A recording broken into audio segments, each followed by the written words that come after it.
வணக்கம் அன்பர்களே. அதாவது கருகருன்னு நீளமான கூந்தல் வேணுமா? நீங்கள் எண்ணெய் காய்ச்சி தேய்ச்சா போதும். வெடிப்பில்லாமல் நமக்கு அடர்த்தியான கூந்தலுக்கு, அழகான நீளமான கூந்தலுக்கு இந்த எண்ணெயை காய்ச்சி வாருங்கள்.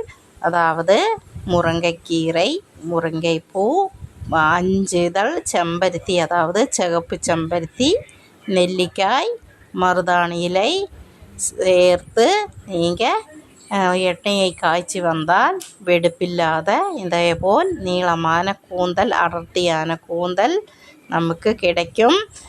எப்போவும் உதிராது, நீளமாகவே இருக்கும், அடர்த்தியாக இருக்கும்.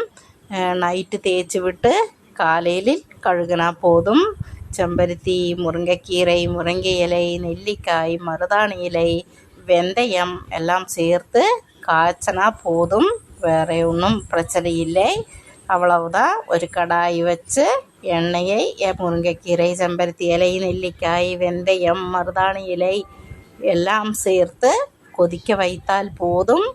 நீளமான கருமையான உதிர்வில்லாமல் நல்ல கூந்தலே கிடைக்கும், அழகாக இருக்கும்.